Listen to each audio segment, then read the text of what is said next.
Being alone is often painted as peaceful, a chance to recharge, reflect, and find yourself. And yes, there's truth in that. But here's what almost nobody tells you. Isolation can slowly rewire your mind. It can distort your thoughts, feed illusions, and even make you believe lies about who you are. If you've been spending too much time alone, this message might be the wake-up call you didn't know you needed. Solitude has power, but only when you're the one in control of it. When being alone turns from a choice into your default reality, your mind starts to create its own echo chamber. You replay old memories, dissect every conversation, and overanalyze situations that don't even matter anymore. And slowly, without noticing, you become trapped in a version of reality that exists only in your head.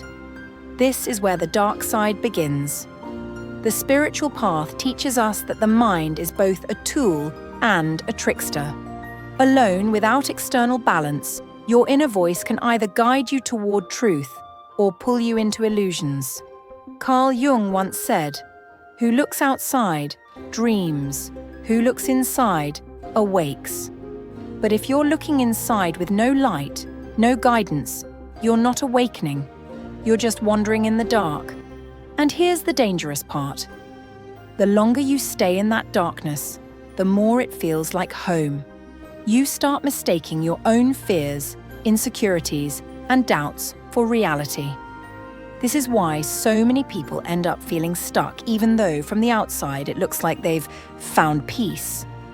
When you spend too much time alone, your thoughts stop getting challenged. There's no one to offer a different perspective, no one to break the loops your mind keeps running. At first, it feels safe. You don't have to deal with anyone's judgment, misunderstandings, or noise. But here's the silent trap. Safety can turn into stagnation. Spiritually, we are meant to interact, to share energy, to see ourselves reflected in others. That's how we grow. Without those mirrors, your self-image becomes warped. You might start to believe that your current version of yourself is your final form, when in reality, it's just who you've been in isolation. It's like looking into a pond that hasn't been touched for months. Still water, but murky. That's your mind when it goes too long without new input. You don't notice the distortions because you've been staring at them every day. This is why spiritual seekers often speak of tests in life, challenges and relationships that shake us awake. Without those, even a disciplined mind can become a prisoner of its own patterns. And here's the twist. The longer you're in that mental loop, the more resistance you'll feel toward change.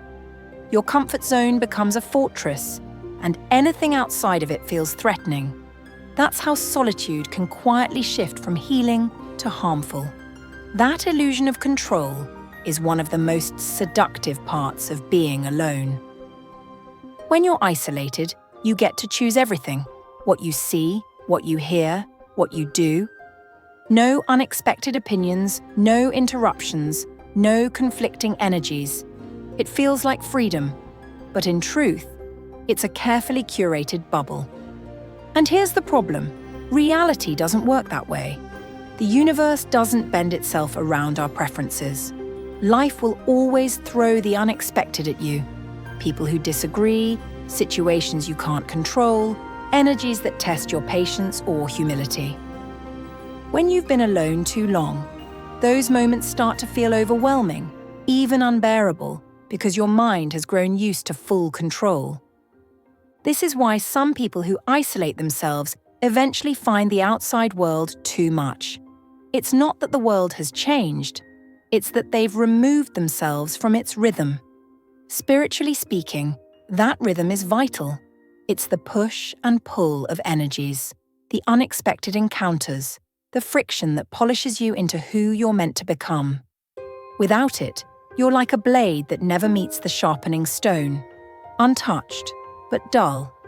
So while solitude can help you hear your own inner voice, too much of it can make you forget how to listen to anyone or anything else. And that forgetfulness quietly robs you of one of life's greatest teachers. Here's the truth most people don't want to face. Being alone for too long doesn't just change how you see the world, it changes how the world sees you.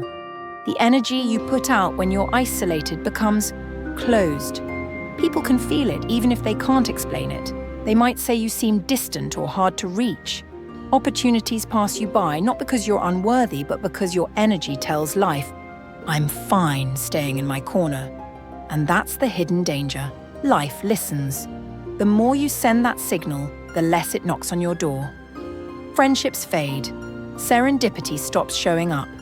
Even your spiritual growth can stall, because growth often comes from being in the dance, meeting others, exchanging ideas, being challenged, being inspired. But here's the shift. Solitude should be a charging station, not a permanent address. Its purpose is to prepare you for the moments when life calls you to show up. When you use it like that, you get the best of both worlds, the clarity of being alone and the expansion of being connected. So if you've been hiding behind your walls, maybe this is your sign. Not to abandon your peace, but to bring it with you back into the flow of life. Because the world needs what you've been growing in silence, and it can only see it if you step out and share it.